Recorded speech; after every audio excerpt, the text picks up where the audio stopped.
Let's get this podcast going.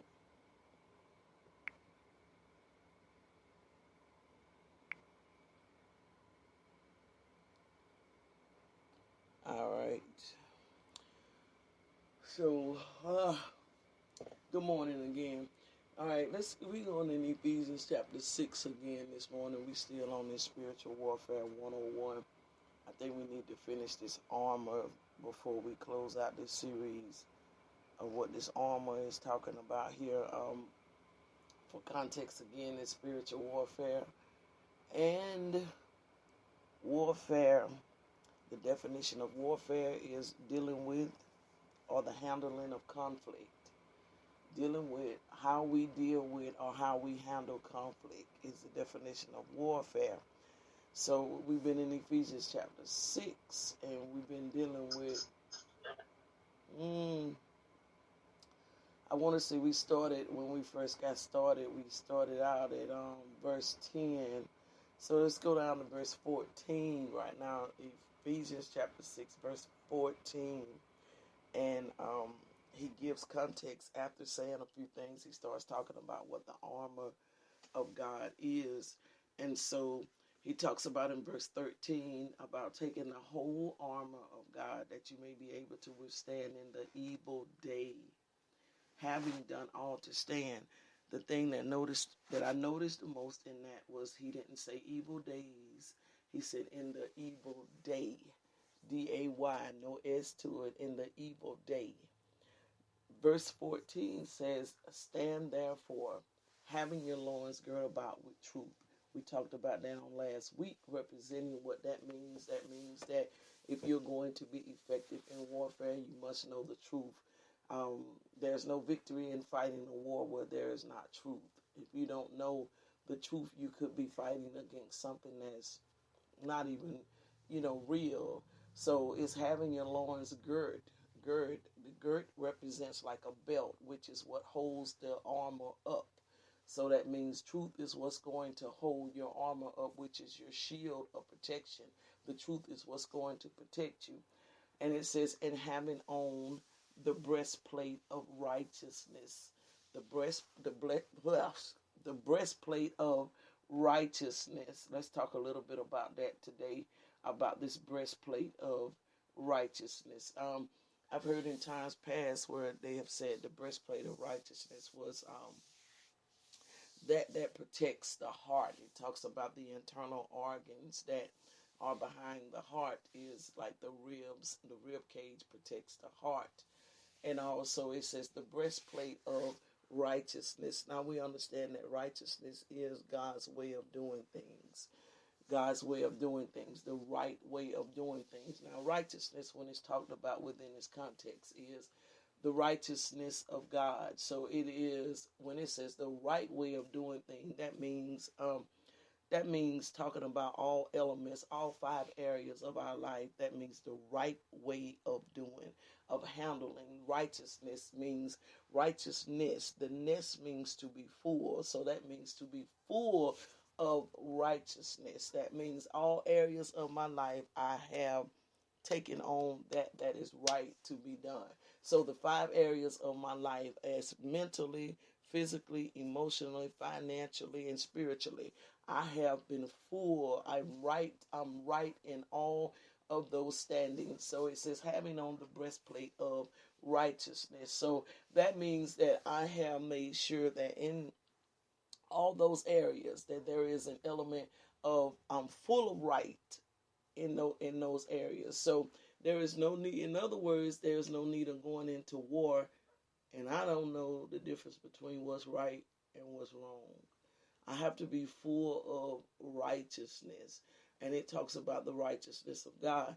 Now, the thing that I have learned in just my dealing with warfare and even just my own personal life is this righteousness. There is 2 different types. There is my type, and then there is the righteousness of God.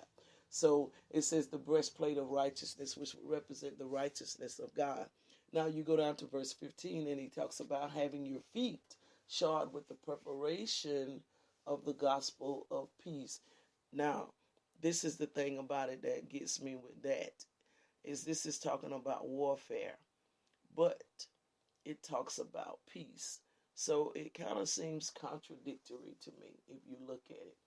How can you be in warfare but yet have peace? I want y'all to think about that a second. Verse 15, Ephesians chapter 6, verse 15. Says, in having your feet, it gives clear indication of what's supposed to represent peace. Having your feet shod with the preparation of the gospel of peace. I want you to take 1 second and think about that. How can I be in war but yet be in peace? How can I be in war but yet be in peace? Having your feet shod with the preparation of the gospel of peace. How can I be in war but yet be in peace? How can I be in war but yet be in peace? The word shod is just another word of like a covering or a shoe. So it's having your feet covered with the preparation of the gospel of peace. Having your feet covered with the preparation of the gospel of peace. He says preparation, preparing, the preparation. What has the gospel of peace? It prepares you for war. The gospel of peace prepares us for war. So basically, the Bible talks about how you prepare for war in times of peace. There it is. You prepare for war in times of peace. Having your feet shod with the preparation of the gospel of peace is a covering. It's a covering on your feet. Notice it's on the feet, which is the way we travel, the way we move. God, I thank you. The way we travel, the way we move, our feet, the direction that we're to go. The enemy is constantly wanting to take our feet out of a place of peace because our feet tells the direction into which we are traveling. So if he can get my feet to move from a place of peace, move in an entire different direction of peace, then that means that I am not equipped for the war, the battle that God is preparing me for. There's always some preparation with God when it comes to being prepared for battle. Why? Because there's always something that life is bringing about that is battle.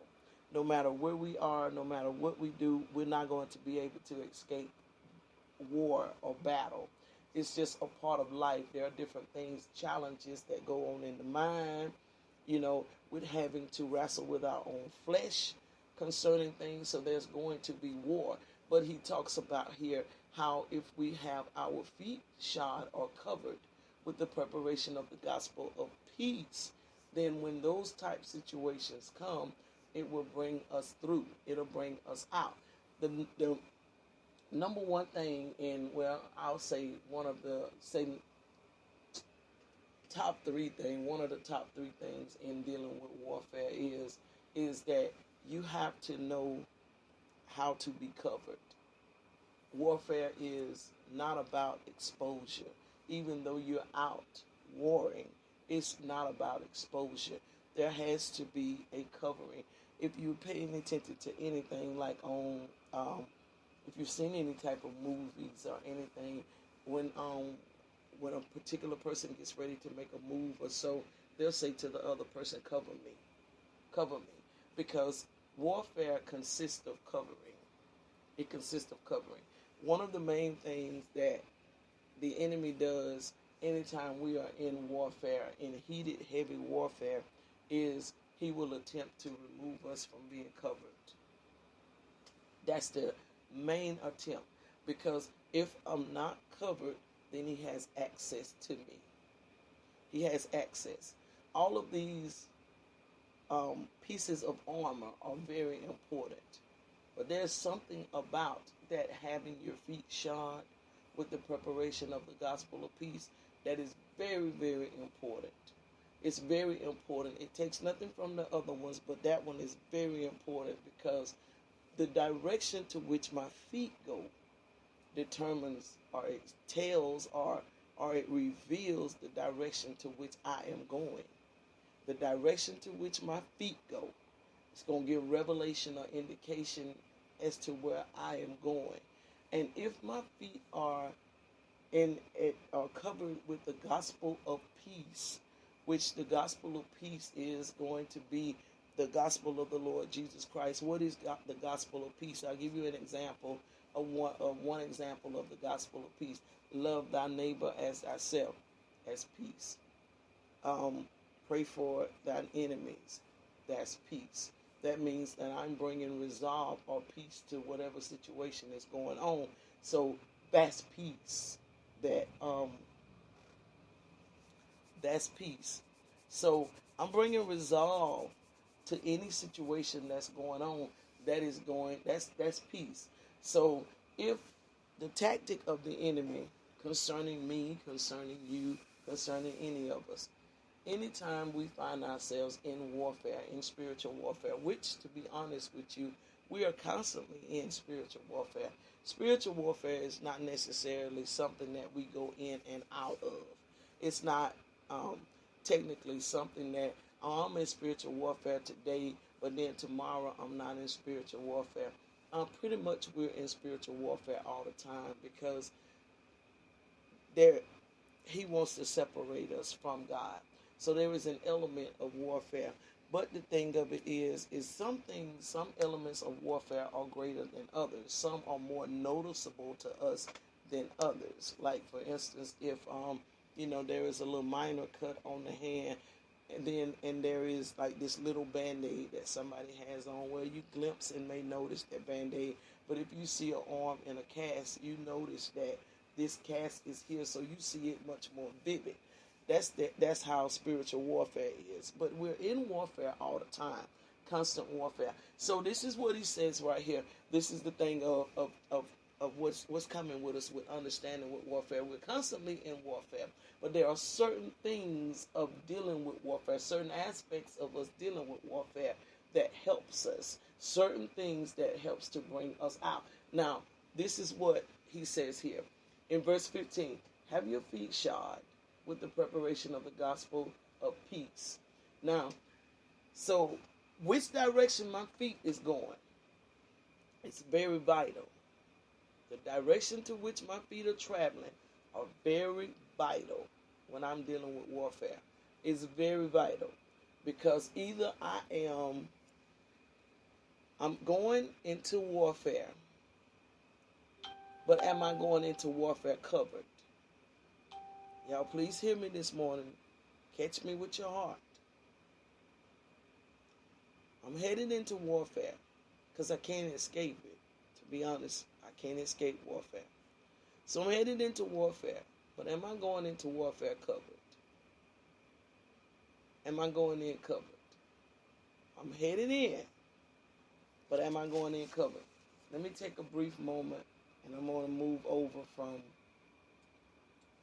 Ephesians, and I'm going to run over to Acts chapter 19 right quick, like, since I'm talking about this covering. Let me show y'all something.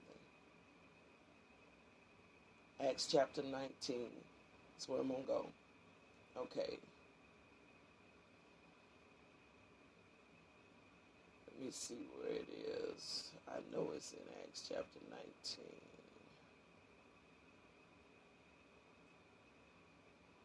Okay. Acts chapter 19, and let me pick up verse 13. Verse 13. Acts chapter 19 and verse 13. Let me show y'all about covering. It says, "Then certain of the vagabond Jews, exorcists, took upon them to call over them which had evil spirits in the name of the Lord Jesus, saying, We adjure you by Jesus whom Paul preached." This is what these are. These are the exorcists, the vagabond Jews. They call over these people that have demons inside of them, Say, we adjure you or we command you to come.